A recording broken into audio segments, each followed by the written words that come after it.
Welcome, welcome, welcome, everybody. Hello, hello, hello. Happy Halloween. Thank you for joining me, Kimberlon B, on Under the Scope. I'm so excited. This is the last Saturday in October, and this month has been amazing. This has been a month of awareness. I've had fabulous speakers, probably since the beginning, but in the month of October, I had a breast cancer survivor. I had Eva last week telling her story, which was really emotional. I have my friend here. I just love her so much, like my sister, Ona DeShawn Mils. She's here to tell her story today. And I'm just really excited today and glad that she's here on Halloween. And it's no tricks up in this place. We doing nothing but treats. We are all treats in here. So Under the Scope is a Scopecast where we interview influential people on the planet and their skills, their abilities, and anything they do in respect to mental health awareness. So here are the rules of the show. This is how it goes once we have our chat. So we'll have our speaker will have the floor. She will talk. If you have questions, put your name or your comments or your questions in the chat.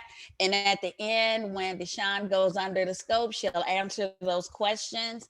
Um, and I always like to tell everybody my disclaimer: under the scope is for conversational, inspirational, and educational purposes, and it does not substitute you seeking a higher level of care or seeking help from someone else if you need to. This is a no judgment zone, non-judgment zone. Say what you want to say, how you want to say it, as long as it's not disrespectful to anyone else, and just have fun. Relax, feel free. Um, Another announcement I like to make. So next week is Self Care Saturday, so it will be no under the scope in uh November I think it's the 7th. Probably need to relax from those elections and everything else, but then a couple of weeks after that we're doing like a friendsgiving thing. So just join us, join us, join us. All right, so without further ado, I have to introduce my fabulous friend. I'm so glad that she's here. I've been waiting for this moment. um the special guest for today is Ona DeShawn Mils. I call her DeShawn. She goes by Ona. I think she goes by both names. And I actually met her at another event. And I mean, her story is powerful. She's powerful. She owns the company Glam Gloss Kiss, and I love this company. I love the lip gloss. Her gloss is on point every time, and she'll tell you about that later. Not only that, she used to a wife, a police officer, or what you said, an army wife, a CEO of a business, a pageant queen. What else? She's done it all. So I will give her the floor and let her tell you about herself. All right, Deshawn. Hi, Hello. how are you? Just fine. Good, good, good. Hold on. Can you hear me? I can hear you. Okay. Yes, I am CEO of Glam Gloss Kiss and a domestic violence advocate, a survivor. And I was Queen Ambassador International of 2019. But I wear many hats, as you know, Miss Kim. Um, but my main passion is um, being a business owner because of what my company stands for. As you know, it stands for My Story, Surviving Domestic Violence. Okay. All right. And so I'm going to try because Deshawn just put out like this powerful documentary, and I Mhm. told her last night when we were talking about it that I wanted to actually show it here. It's very Right. powerful, and she'll elaborate on it more later, but I just want to show it now before she tells her story, just in case someone has questions and the show Mhm. happens to go in another direction. So I'm going to share my screen, and I hope everyone can hear the story.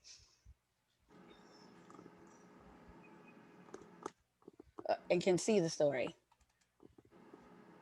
Can everyone see it? Yes, I see it. All right. Oh gosh, what is Stand By Me coming on for?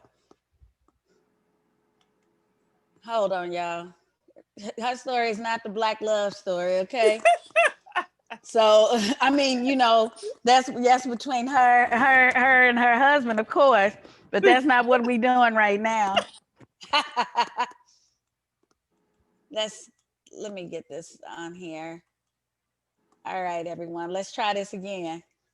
Take two.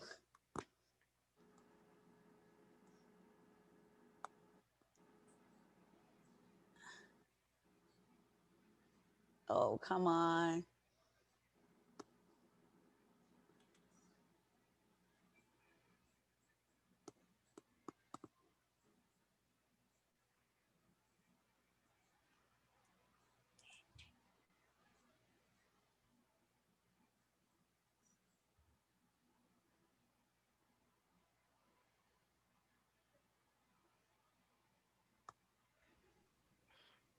I can't hear the sound.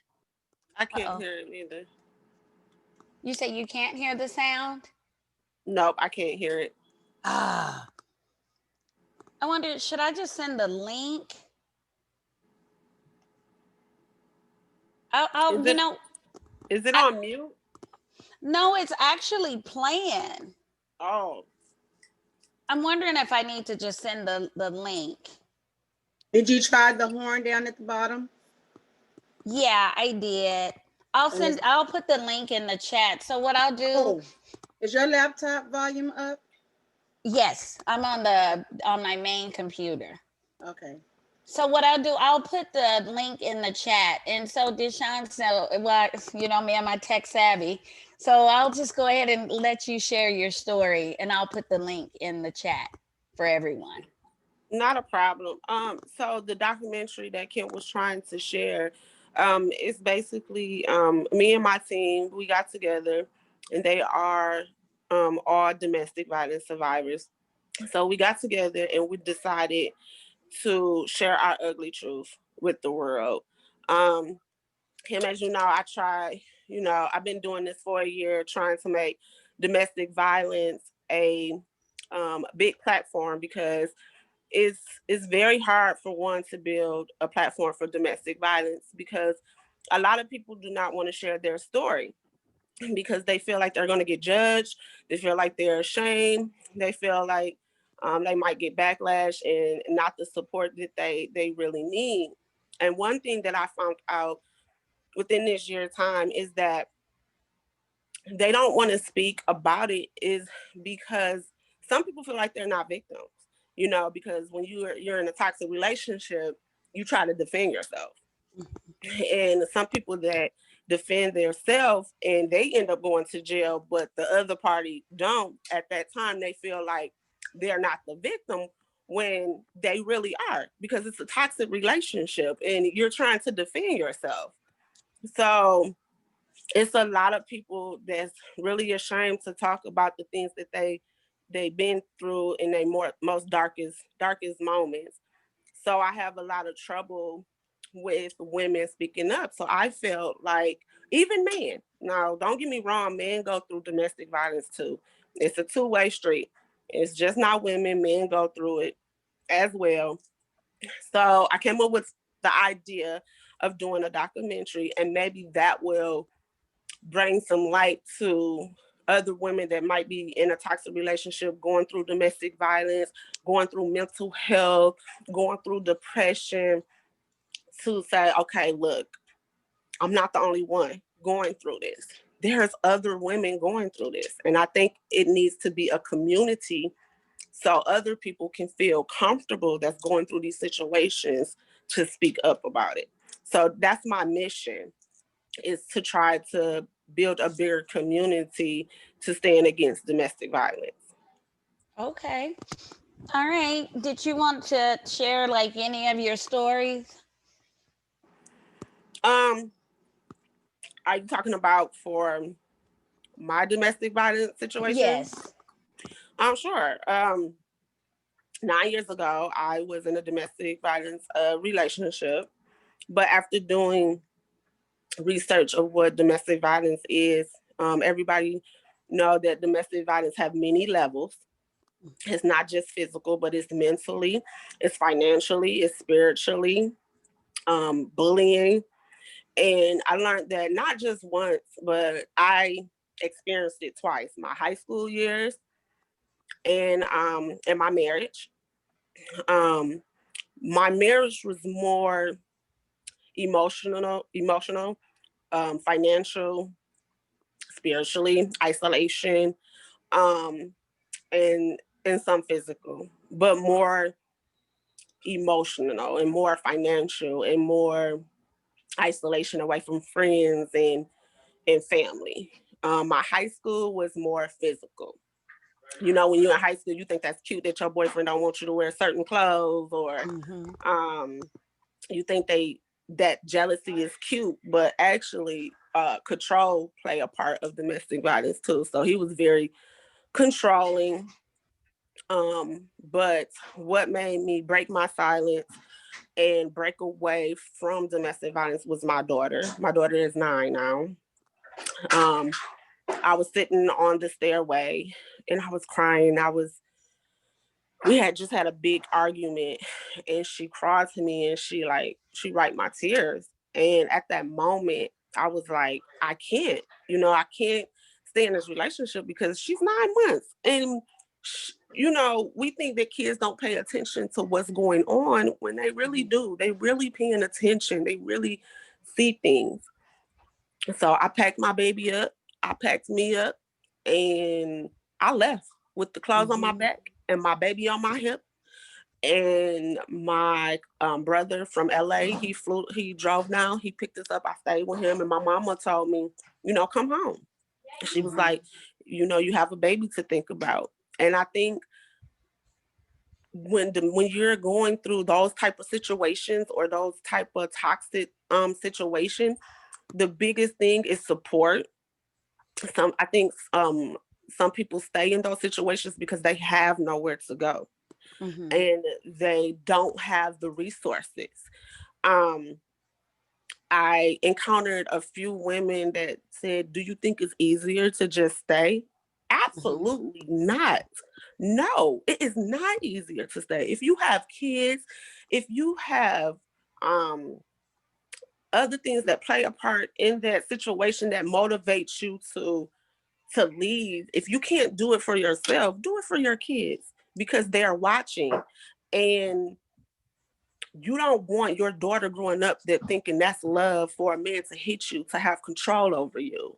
You Mm-hmm. don't want your son thinking it's okay for them to hit a woman because it's not. So I think by me still working as a domestic violence advocate is that they just need to know that it is a community out there. It's tons of resources out there. It's tons of support out there. And that you just have to get naked, tell your ugly truth, show your bruises, and let and take control back of your life. Wow, So when you were talking, because and me being a counselor and I do mm, counsel like domestic violence survivors, and honestly, the people that's in the situation, and some may not even be aware that they're in a mhm, toxic relationship. I've had so many survivors tell me what you just said about, I don't know if I made the right decision. It was right. easier dealing with that. And it's like, Mhm, wow. And that almost explains the where people return back. And yeah. most survivors or victims at that time will go back into the relationship at least 7 times. Yep. Hmm. Yeah, that's true. I had a friend, and to piggyback off of what you just said, I had a friend that I lost just last year. Actually, it's been a year now. She never told me what was going on. She took her Facebook. She got off of social media, and it's funny. I was talking to her like a week before she got killed. I talked to her. She was like, she was a nurse, and she was like, "I'm just tired, girl." She was like, "I'm tired. I'm working double hours because my husband, my boyfriend lost his job." And I'm like, it's funny that we put ourselves on the back burner to support somebody else. And she was just, I didn't think nothing of it. And a week later, I get a phone call that her boyfriend killed her, and actually left her body in the house for a week. Wow. And come to find out, the story was he was very jealous. He lost his job, so she picked up extra hours. But this time, and this is why I say mental health plays a big part of domestic violence. And you can have a mental health problem and don't even know it. Okay. And he snapped. He got jealous.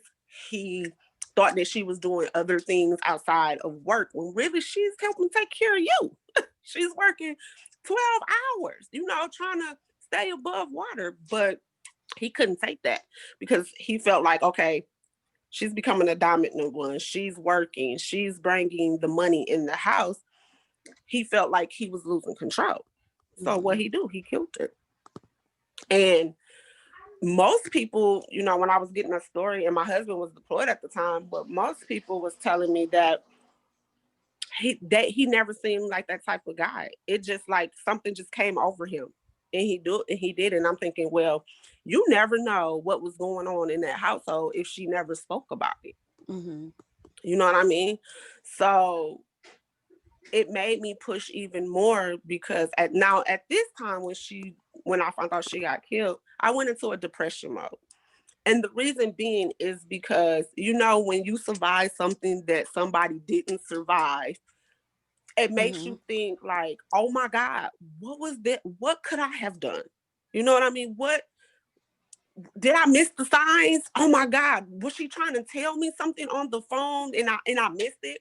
I was so depressed, Kim. And my mom gave me confirmation, and she was like, this is your mission. And your friend passed away is going to make you push even harder. Wow. And I snapped out of my depression, and I was like, and her name was Christina. She had one child. She had one child. And the sad part is the child ended up going into foster care because she had nobody. She didn't have a sister. Her mom passed away. And it was a really dark moment for me when I found out, because I had just talked to her for like an hour a week before she got killed. And then it made me push even harder. And I'm like, there's more women out there, and we think that they're okay because we always hide behind our smiles. We always hide our pain in the inside so we can look good on the outside for the world, so the world won't look at us as a failure. And I think that was what she was going through. But she was really fighting a battle in the inside that she didn't tell me. So that's why I'm here today doing documentaries, telling my ugly truth. As you saying, I'm doing a series on YouTube coming 2021 to tell real life stories, women that been through it, women that almost died, women that lost themselves along the way. Like it has to be on the front end and not the back end. So yeah. I know what you're talking about, and I know my daughter's on here too. We actually lost somebody to domestic violence. It was somebody that was near and dear, that was close to the family. He was like a father figure for my kids, and it was somebody I used to date, but we were still friends. But he was helping a coworker that was in an abusive situation. And it made the news and everything. And it was just shocking because, just like you said, you had talked to your friend a week before. I had talked to him a day before. Wow. And it was just, when trauma happens, because I've talked about trauma before, you remember the time, what you were doing, and you remember everything. And the conversation seemed like it wanted to go on. And it was like, okay, I'll give you that call tomorrow. But that tomorrow never came. It came, right. Because the abuser had found out she moved away. Then she moved back because the state of Texas was like, you can't take the kids away from him. So she moved back. And so, you know how they manipulate the kids to find out where they're at. And she was moving stuff out of her house because she was staying with, my friend. Mm-hmm. So when she was there, he came there. And she was on the phone with the sheriff because he told the story. And, my daughter said, because the interrogation is actually on YouTube. And she flipped him off. And this guy was like a corrections officer, but instead of him using, he could have shot. He made it, personal, I like to say. And he used like dumbbells and attacked both of them. And we attacked his ex-wife and attacked our friend. And both of them ended up losing their lives. And just Wow. like you were saying, it was hard. That was a hard point for me and my kids. And it took like 5 years for me to actually go around. It took me 5 years to even start to talk about domestic violence again. Of course, I've had my own like domestic violence struggles back in the past, but when you lose somebody, that just makes it like real, real. Yeah. And while he was in the hospital, that was like the 3 years of our lives that you just can't get back, because we went to the hospital every day. But because it was so personal, it was so hard for me to even talk about it. And so really it took that 5 years, and then finally I started slowly working back in the field. So I can just, share. I remember when you had shared on Facebook about your friend also. That I was think I think it's for me, I think that, oh my God, I'm about to tear up. See, I said I was not gonna cry. Don't you But do it. for me, because domestic violence is like so dear to my heart. So for me, it's the survival. I survived, but my friend didn't. And people think it's backwards. It's not backwards, because when you lose somebody to domestic violence and you've been in that situation, it's like, oh my God, did I miss the signs again? You know what I mean? Because when you are in a domestic violence situation, it's not that you miss the signs, is that you don't pay attention. You don't want to pay attention to the signs. Because us as women think that we can change people, and we can't. We can't change something that's already been raised. I always say that. And you can't change a mind that's already been made up. So for me, when I found out that my friend passed away, it was more trauma for me than me going through my own situation, if that makes sense. I think because, and you proved my point, because like you said, it took you 5 years. I think it's because maybe if we would have knew, maybe we could have did something. I don't know, but I just feel like, oh my God, I made it, but she didn't. And it just did something to me. Like it tore me apart, and I was going back and forth. And like I said, my mama was like, snap out of it, like, because she know me. I don't handle stress very well. I don't handle death very well, even though if it's a part of life. But she was like, you have to snap out of it, because now you're making it seem like it was your fault because you think that it was signs there and you missed them. So it's very traumatizing when you miss somebody, when you lose somebody to domestic violence. It is. And just this year, it's been 7 suicide murders due to domestic violence. I keep in contact with some of the police officers, and the ladies that was on set with me when I was doing a cover for the magazine. She's a police officer, and she was telling me that she found the baby that was dead by the trash can due to, domestic violence in the house.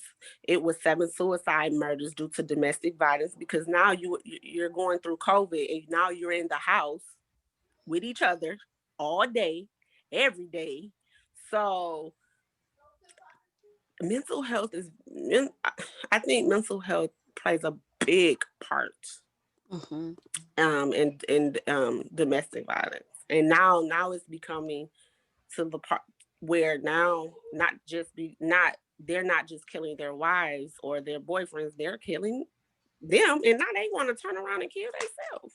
Like, I think, Exactly. yeah, Somebody just, I think, here, right? it I was here. think it Hmm. was somebody, I mean, like a day or two ago here in Arizona, that it was a domestic violence call, and I think the mom had passed away, and I think the son passed away just yesterday or something like that.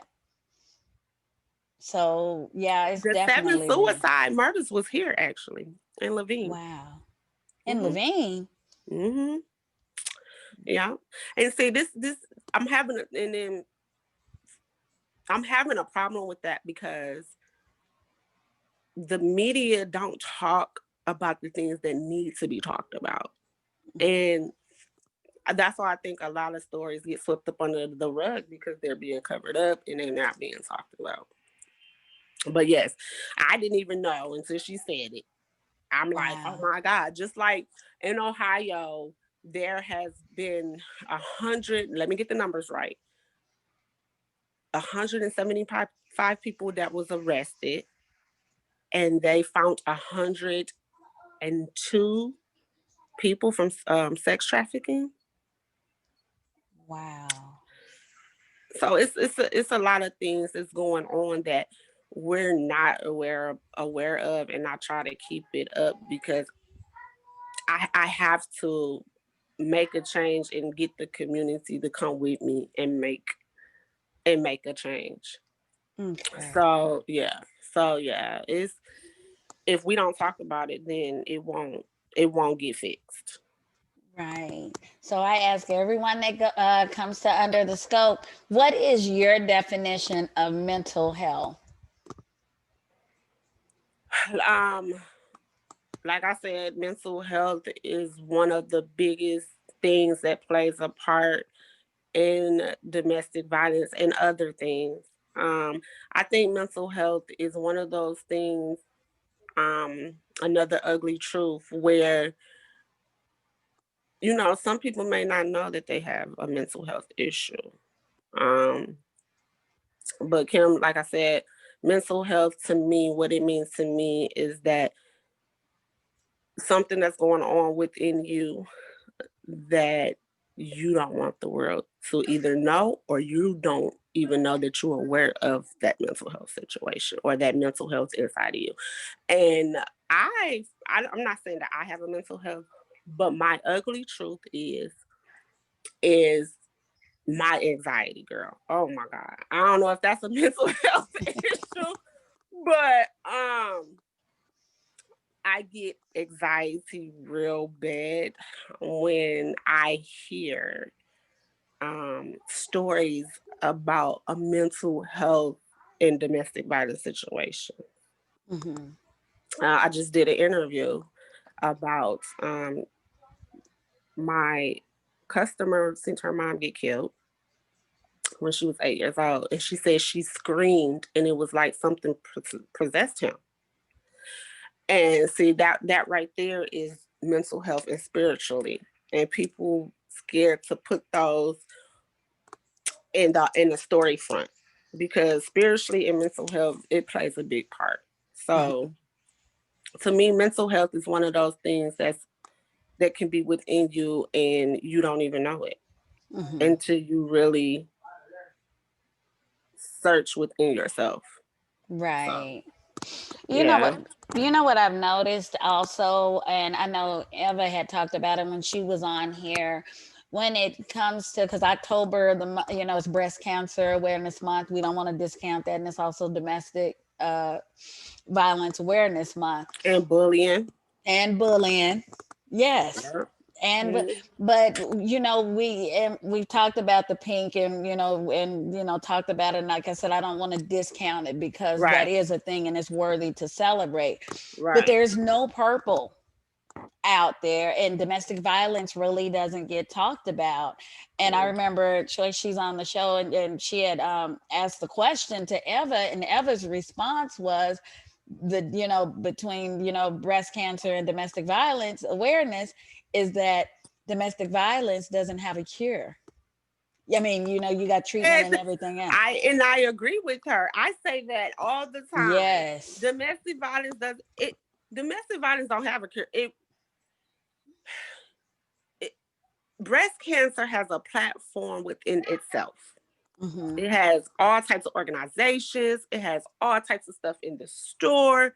And I don't discount breast cancer at all. Because I did a pink and purple event last year. Breast Yes. cancer, domestic violence. So, but I want people to hear me when I say this. What if you had a woman that was fighting with both domestic violence, and now she's fighting breast cancer? So I say that all the time. And we don't have nothing in the stores. When you go in the stores, you see pink, wristbands, sweaters and stuff. But when I look around, I'll be like, what a purple? Yeah. Where, and I'm not discounting breast cancer because my mom had a lump. Thank God it was benign. But what I'm saying is that they have a platform. They built a platform. So now we got to try to build a platform for domestic violence so it won't go to the waistline, because you can have a cure for cancer, but it's women dying from domestic violence. It's men dying from domestic violence and hurting in the inside, and we don't have a cure for it. Mm-hmm. Kids dying from domestic violence too. Yes. Yeah. Wow. Okay. So I'm segueing into a question for you. When you said about platform, because I think about you and I want to tell people where to find you and all of that, but I want you to talk about Glam Gloss Kiss. Oh, okay. Now I love Glam Gloss Kiss. Me too. Glam Gloss Kiss is it's a lip wear. My lip brand calls Glam Gloss Kiss. Now, Glam Gloss Kiss is a platform within itself. It's just not a lip wear. I built this brand because to help women to speak about whatever they're hiding behind their smiles. And I have signature colors, and some of my signature colors represents some type of either survival mode or the things that you may have experienced. For example, I have a lip wear called Speak Up. And my mom always told me to put something in front of you that reminds you not to go back to your most darkest moments. So I created a lip wear. I mean, every woman love a good lip wear, but I think when they purchase my signature colors, maybe that will bring them to maybe soften them up to talk about the things that they're hiding behind their smile. And that's how I met one of my customers, Tia. She was buying lip wear. She would never buy it for herself. She will always buy it for her customers, for her friends. And I inboxed her. I said, girl, I'm not mad because you buying the lip wear, but I just want to know you never buy for yourself. And see, that opened up to a whole conversation. And then that's when she told me about her mom, what happened to her mom. And when I told her about the story behind the lip wear, she was like, oh my God, like, it really works. It works to get women to speak up. So my lip wear is not just a brand, but it's to get women to speak about their most darkest moments behind their smiles. Wow. And some of the names of the lip wear? Some of the names, signature color. My signature color is Control, Speak Up, Naked Bronze, Survivor, Vamp. Those are the most popular ones. X Factor. When you go to do the documentary, see the documentary, yes, you're actually going to see what the colors represent and why people pick those colors. We're also launching a blog where you can keep anonymous and you can still talk about your story. So we're going to launch that pretty soon. I was supposed to launch it in October, but girl, I've been busy. you have been. where can they find you at before we open Social it up media, and you go? Yeah, social social media. media, Facebook and Instagram under Glam Gloss Kiss. That's my business page, and then my personal page is DeShawn Mils, on Facebook, and I have a website www.glamglosskiss.com. All right. Yes, follow her, friend her on Facebook because she's always having sales. I stay in her inbox. Stay in Yes. it. So what we're Yes. going to do, because we already have information in the chat, so we're getting ready to take you under the scope. And I do want to say thank you for coming on here and even sharing in this intimate platform. I do wish that more people would be here.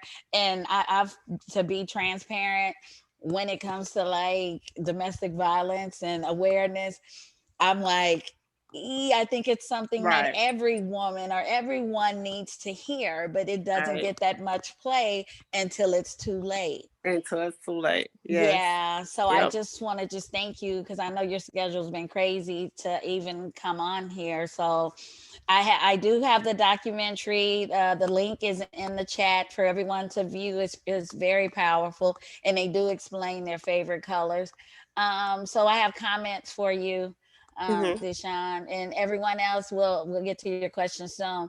So from Kayla, she says yes. When you were talking, that survivor's guilt, child Yeah. rocket and domestic violence has skyrocketed due to COVID-19. So she was just Yep. echoing what you said.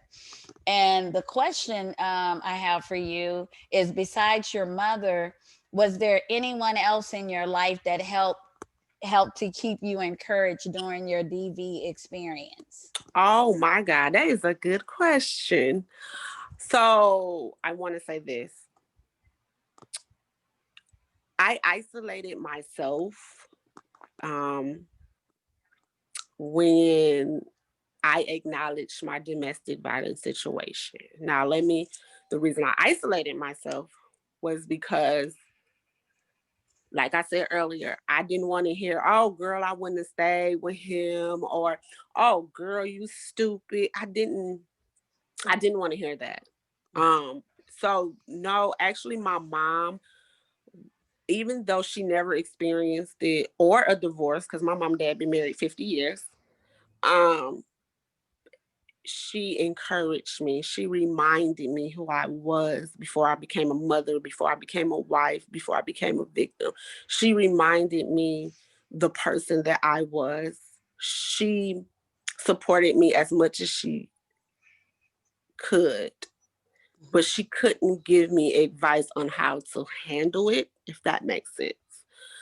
So what happened was I was getting my hair done by a classmate that I went to school with.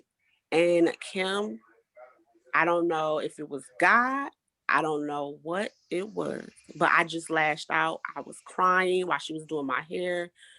At that time, I think I realized that I felt all alone and I was just existing in the world and not living. Mhm. And she actually listened, and come to find out she experienced similar things, and now she's my best friend. She she prayed with me. And I think what people need to understand is that get you get people around you that understand your language.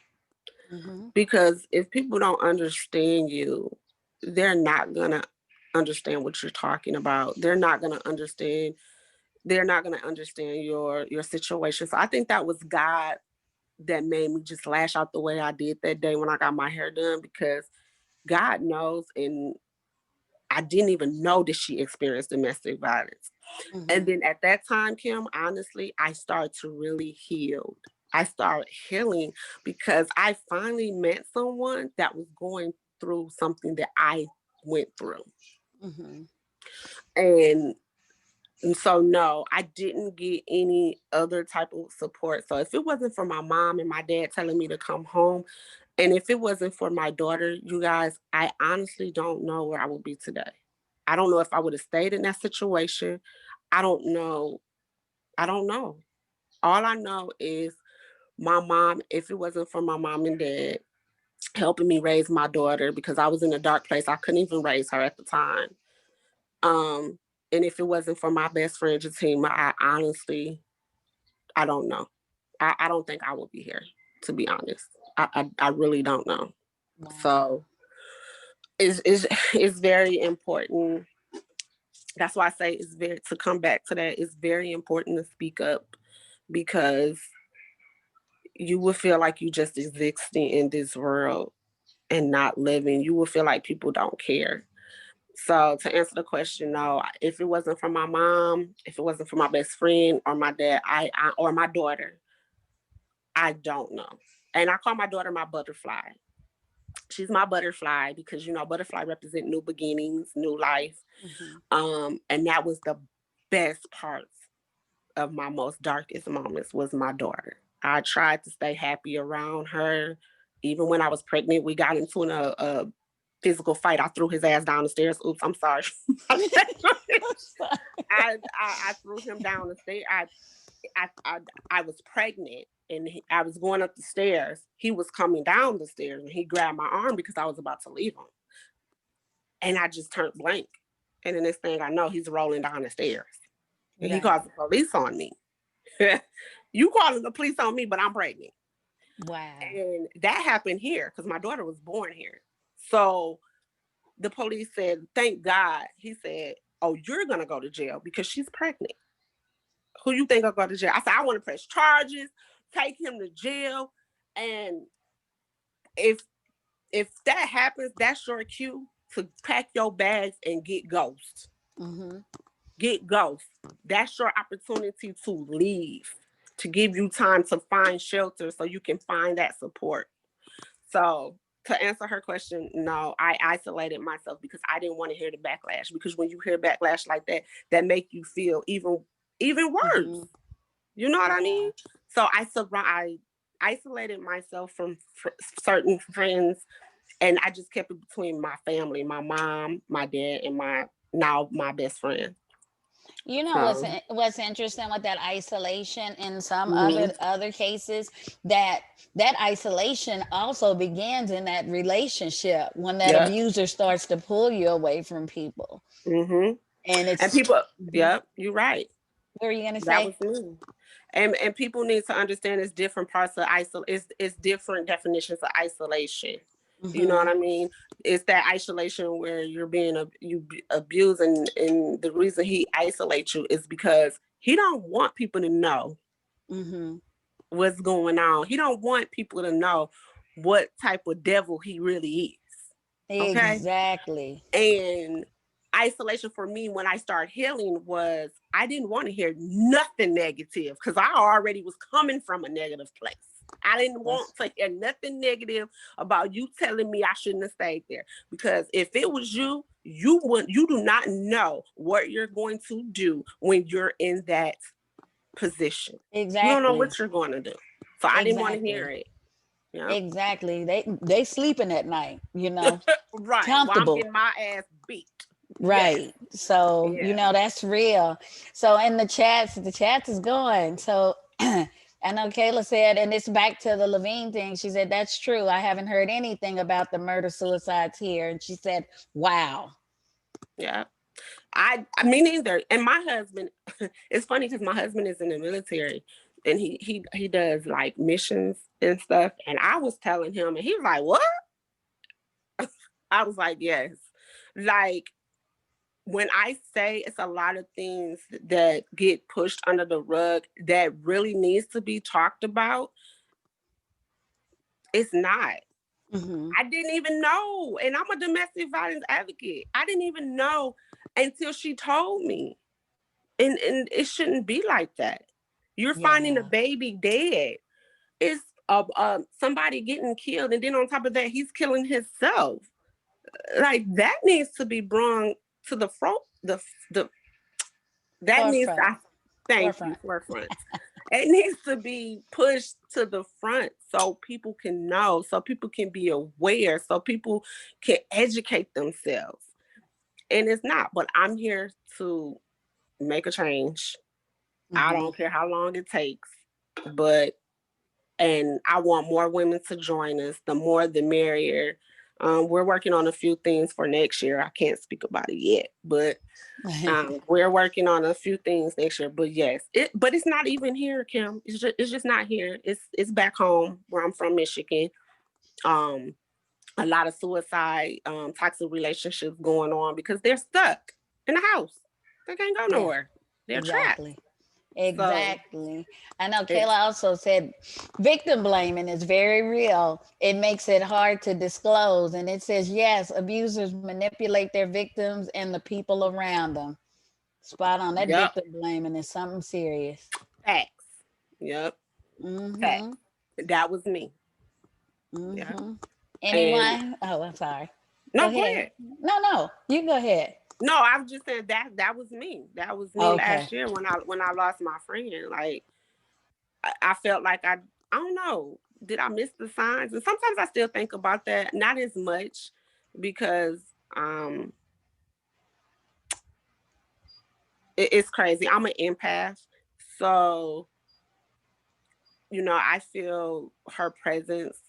I know that I was a good friend. I know that if I didn't know something, I would have probably flew back home and tried to help her. Um, so that gives me comfort, but it's no joke. It's when you survive something and somebody died from it, it does something to your spirit. Mm-hmm. It really do. It does. It It does. does. I have a question. I know I feel like I'm hogging the questions today. I hope this question doesn't get you in trouble, but you know how we were talking about the murder suicides and like in Levine and the stuff that we didn't hear about. Mm-hmm. I hope this doesn't get you in trouble. Why do you think it's so? Why is it so downplayed in the media, in your opinion? Why is a lot of stories downplayed in the Yeah, media? that's true. Because it's not important to them. That's Hmm. why I don't think that it's important enough. I think we are staying woke on the wrong thing. So I think one thing that it's getting downplayed is because people live here, Hmm. and they don't want maybe they don't want people to know the bad or the evil that's going on where we live. I'm not really Hmm. sure, Kim. That's a good question. I'm not really sure why it wouldn't be talked about in the media because that's very important, especially during this time where we're stuck, where we don't Hmm. have a choice. You know what I mean? But I really don't know. And That that's a good question. it is. It's probably because they don't want us to know. Like you said, it's not Mhm. important. All It's not right. important. All right, Choice. Hello. You said your Hi. name is DeShawn? Yes. DeShawn, hi. Thank you Hi. for your transparency and for sharing your story. Thank Um, you. have you ever gone to Arizona Coalition for Domestic Violence or Sexual Violence? They have a they have an organization here. Mm-hmm. Have you ever thought about talking with them? Mm. At one time, well, she's not county commissioner. She's for African Americans commissioner. Her name is Kim. Oh, it begins with a D. I can't think of it right now. But I know at one time she had a women group here in Arizona that it was like Women for Women, Women for AZ, where they were talking about domestic violence and joining and trying to start something for that Mm-hmm. because it stemmed from the Women of Color Network. It's a big network out Mm. here that Okay.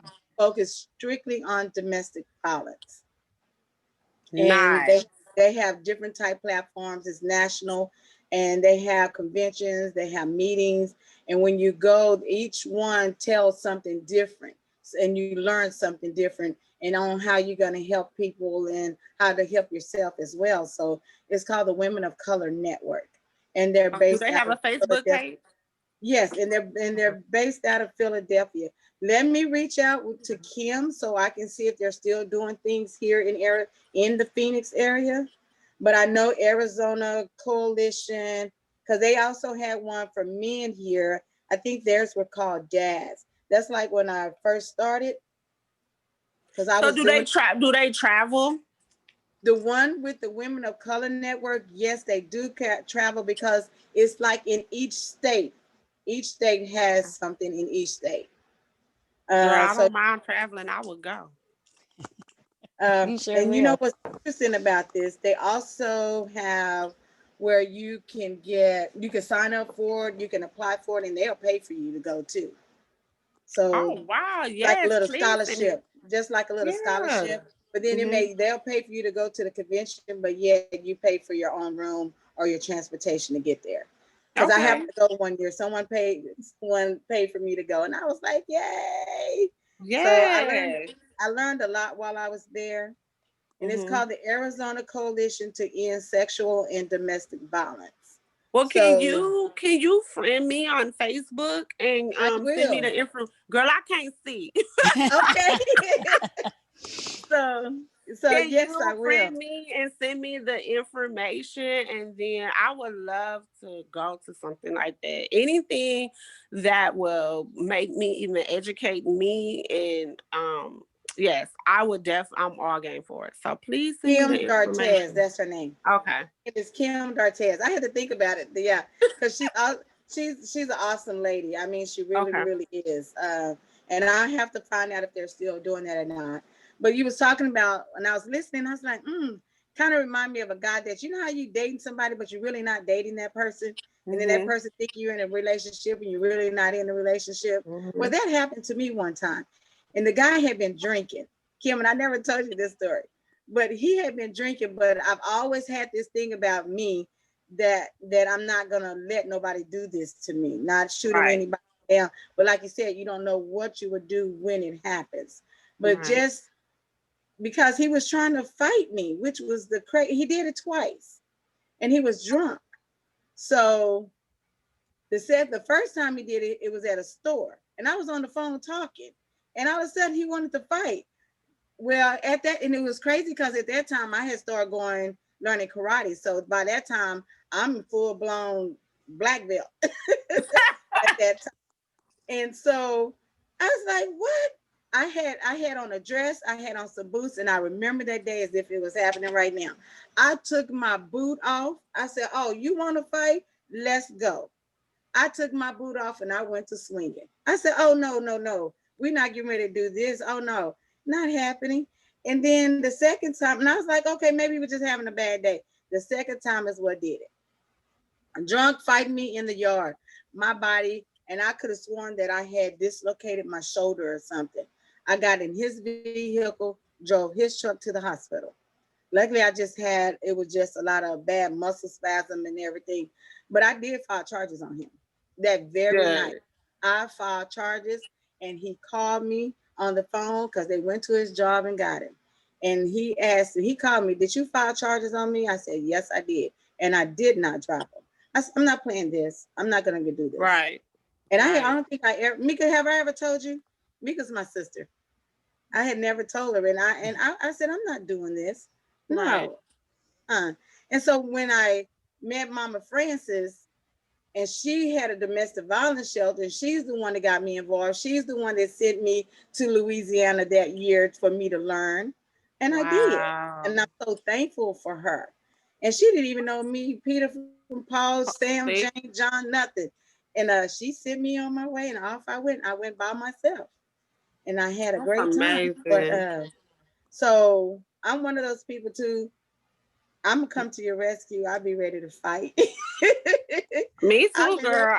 I'll be ready to throw down. Look, you call me. No, we're not doing this. Not today. Yeah.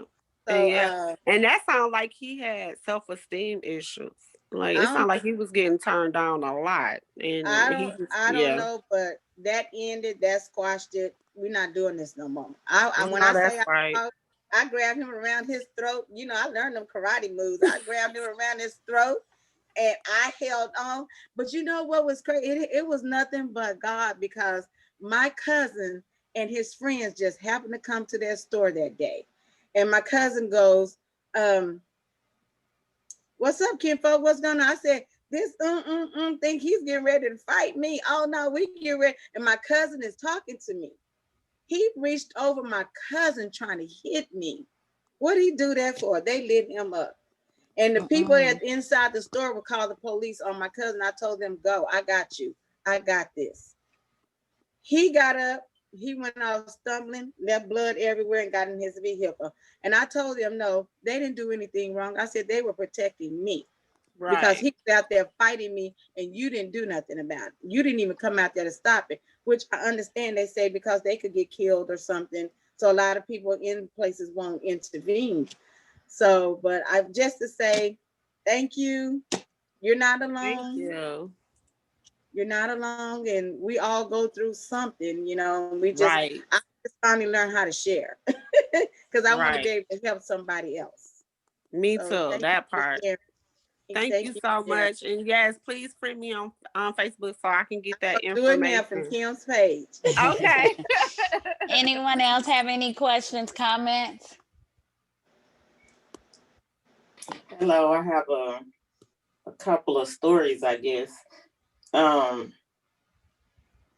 Thank you, DeShawn, for sharing your story. And I kind of came in on the middle, but hearing how you express yourself about losing a friend to domestic violence. Mm-hmm. So 2 stories that I grew up knowing of from since I was very young. And for you to hear you and Eva say how, you know, domestic violence isn't, you know, talked about a lot. I feel like maybe back then, if it was, then maybe I could have done something. I'm gonna try not to cry. Oh God, I'm making my mother had a best friend. My mother worked for the post office, and she's been with the post office for 50 years now. But she, as long as I've been born, my mother worked for the post office. And one of her best friends apparently was in a domestic violence marriage. And they lived in the same neighborhood on a different street. Her and my mother were pregnant around the same time. She had her son a day before my mother had me. So at some point when I was in elementary, her husband came home. He was upset about something. My mother told me the story, but I can't remember it. But he came home and shot her in the head. And her son witnessed it. And he went to live with her family. And he and I kind of stayed in contact throughout the years off and on. And by the time we got to high school, junior high school, we had gotten back in touch with each other because his family was also friends with one of my cousins on my dad's side. So she kept us in touch. And he used to express himself a lot, you know, to me, because about losing his mother and about what his father did. His father used to try to write letters to him, you know, wanted to have a relationship with him and everything. And it was, as it got closer to his father getting out, his father was pushing him, trying to have a relationship. And he was hurt. He didn't want that. And his name was Sean. He had major anger issues. But he could call and talk to me about anything. And, you know, I would try to calm him down or, you know, just let him talk about whatever. Well, Sean went off to college. We was, you know, of course, same age. So he went off to college in the Dallas area. And one day, my cousin, which was my grandmother's niece, you know, she like, did you hear about Sean? And I'm like, no, what about Sean? He committed suicide. Oh my God. Yeah, and I believe he was at college in his dorm or something.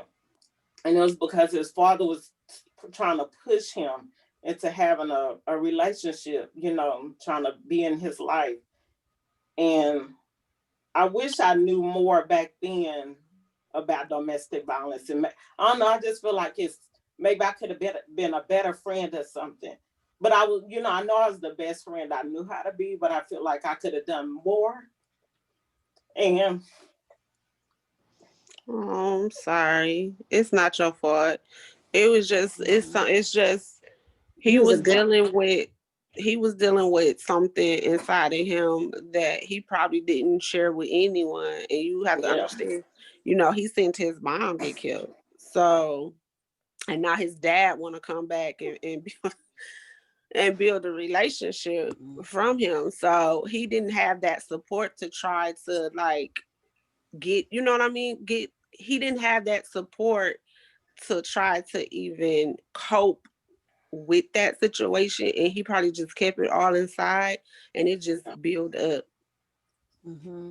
Yeah. It's not your fault. You was a good friend. So I think it's what Kayla had mentioned earlier, the survivor's guilt. Like, yeah. thanks for sharing that, Mhm. Mika. And like, yeah, Deshawn was saying, and we were saying about the could we have done more? And then he honestly could have had survivor guilt Yeah. Yeah. because he lived when his mom was taken away from him from his dad. Yeah. And some people don't understand, but that survivor's guilt is like real in the way it still impacts us now, and like it's and impacts you now, because I'm like tearing up. Also, I can you imagine how it affects somebody on the inside? Yeah. Yeah.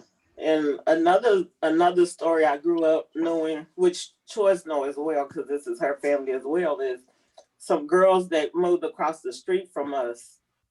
And I believe me and my other sisters were still in elementary at the time. And so one of the girls, two of the girls were biological sisters, same mother, same father. So their mom married the other girl's dad. And so the youngest sister was more around the age of me and my youngest sister.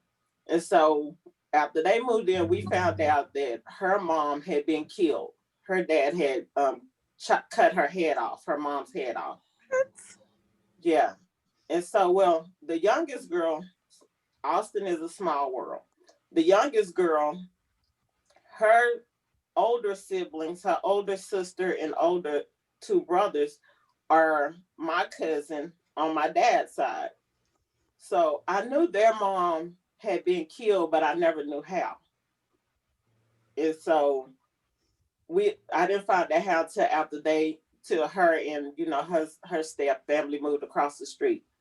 Well, when my grandmother got ill and was, going through her phase of passing away, the my cousin, her sister came to my grandmother's house, to hang out and everything, see my grandmother. And for the first time ever, I heard her tell the story of what happened to her dad. She witnessed it. She was the oldest out of her siblings. She her mom was in a abusive relationship. Her husband came home drunk and talking crazy, acting crazy, and he went and got an axe, I believe it was, and chopped her mom's head off. And my cousin went into like some survival mode, protection. She went and hid all her siblings to keep him away from them. And to hear that story and to think that my cousin lived with that all her life, that she witnessed that, I never knew that, and I just, it's horrible. It's horrible to think that all these years that, she lived with that, having to see that, and not to think of her younger sister who we kind of grew up with.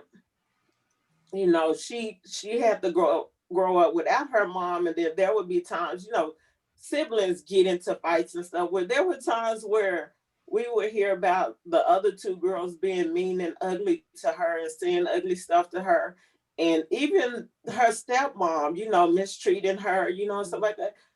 I think maybe if I knew more about domestic violence, I wish I would have been able to help her and be more of a friend to her as well. Because I can't imagine having to deal with that or to lose my mother like that.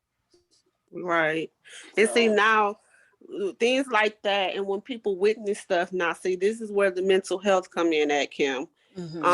When you witness something like that, so traumatized, um, people handle things differently, you know. So that's where the mental health come in, and to witness something so brutal, in my opinion, I think that would just probably make me crazy. Like it would. I don't know. It's That's why I don't understand why we are so quick to judge each other and so quick to not stand together, is because we go through so much, but we never would know because we don't speak up. You know what I mean? And then that's when mental health plays a part.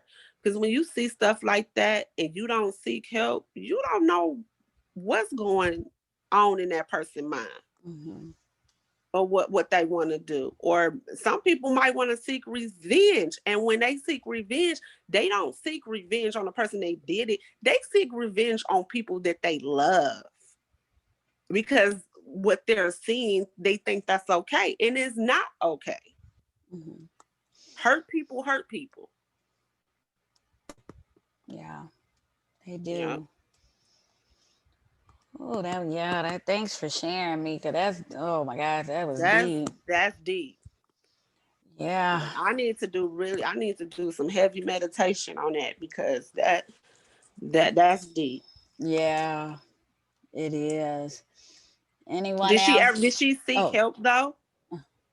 Did she seek help? Her friend, No, her. my no. cousin Yeah. or the younger sister that grew up across the street from us. She seems to be doing well in life. She's doing well in life. But no, she's never seeked help for herself though. And then her older sister, the one who's actually my cousin, she's never seeked help. And unfortunately, on that side of the family, alcoholism is like really bad, and it's hereditary. And she's an alcoholic like her dad, so I think that's just how she deals with her I problems. was just gonna say how she coped with her problem. Yeah, because when she was telling that story, she was already had a few drinks and stuff, but that's how she dealt with life, you know. So She got kids. she does. She actually has 3 boys. They're all grown, I believe by now. They're all grown, and she have grandkids. And her younger sister dad, he's been having a lot of health issues, so she actually lives with him and take care of him. So yeah, that's. And I was asking that she had kids, because now here you go, have kids and you're drinking to sustain your depression or whatever going on in your mind.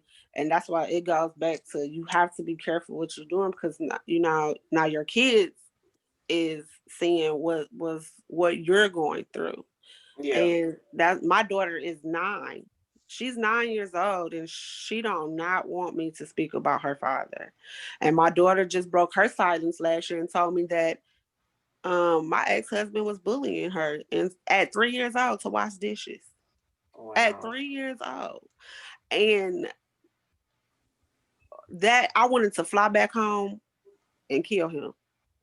I would have been in jail. And my daughter, what broke me, it didn't break me, but what hurted me the most was, you know what she said to me? She said, "Mama, I didn't know how Daddy was supposed to treat you until you married Daddy Kevin." And this is why I say that your kids is not crazy, not dumb. They watch, they see, they pay attention. That hurted me so bad, because now I feel like I failed as a mother, because she telling me that she didn't know how a dad was supposed to treat her until I married my husband, and that at 3 years old he's bullying you. He'll wait till his mama go to work, okay, and try to make a 3-year-old clean up something that your mama told you to do. But you gonna make your daughter do it at 3? So that's why I said we have to really be careful what we do. I don't give a damn if it's the daddy. I don't care. We have to protect our kids, and we have to get out of toxic situation so our kids won't grow up thinking that certain things that they see that we're going through is okay, because Right. it's not. It's not okay. Wow. So anyone else? Uh-oh, Kayla, go ahead. You're on mute. You're on mute. Oh, okay. I got so excited. Okay, I want to piggyback off of the point that you just made about how it's important that you don't remain in situations that are not good for you, for your children, because I noticed that a lot of people, a lot of women especially, will stay in these situations for their children, or that's what they say. That's what we tell ourselves, you know, oh, we're staying for the kids. But I was in my first marriage was very abusive, and I remember that I left for my kids the same way that you talked about your daughter and your kids picking up and noticing things. I mean, that's my story as well. So I just wanted to echo what you said, like staying for the kids, that we tell ourselves. But Right. And I did what you just said about people say they stay for their kids. Honestly, because my mom and dad been married for 50 years, right? So I tried to stay in the marriage because I'm like, my daughter deserves to have her mother and father, because I had my mom and father, right, but not in a sense where he beat my ass. exactly. You know what I mean? Absolutely. And my daughter thinking it's okay thinking it's okay, and she think this is love. Right. So I said, "Oh, forget this mess. No, I'm leaving. I'm not staying for my daughter, because if I do, we probably both would be dead. So I'm not." Absolutely. Mm-hmm. That's true. I have 3 sons and a daughter, and I didn't want my sons to grow up and be abusive, and I didn't want my daughter to become abused. So absolutely. Right. Thank you. Thank you. Anyone else? I know we're a little over. So, DeShawn, where do we find you again on Facebook? And then can you do the big reveal for the treat? Yes, definitely friend me on Facebook, as my personal page is DeShawn Mils. And then my website is www.glamglosskids.com. The signature colors is on there. We are actually going to keep doing donations. We have domestic violence shirts, which Kim got one out. Yeah. We decided to sell them all year round. The ones that say unbreakable, it doesn't say domestic violence on it, because we're gonna sell them all year round. So it just have a woman on there, and it says unbreakable. So we're gonna keep selling those. And then what I am doing for Kim viewers today is giving away free lip gloss. Got gloss on. I need some more gloss. Yes. I am going to. Kim, are you there? Yeah. Okay. Somebody. I can't see you. Can you see me? Oh, no, I can. Okay. Yep. So Kim is going to give me the viewers, how many viewers we have, and then we're gonna give away a little free gift. Yay. But definitely check out the website. We're still doing proceeds towards domestic violence. It's not cheap. It's not cheap at all. But friend me on Facebook. Kim, you know I'm always posting like every day. Yes. Yes. And we're also doing glam boxes for the holidays, for Christmas and stuff. Yeah, self-care glam boxes for Christmas, which I know Kim probably gonna get one. And of course, and your expansion real fast before we let everybody go. Glam Gloss Kiss and Yep, Glam Gloss Kids Beauty and Co. We're expanding. We just added wigs and clothes and good stuff like that. and lingerie. Lingerie.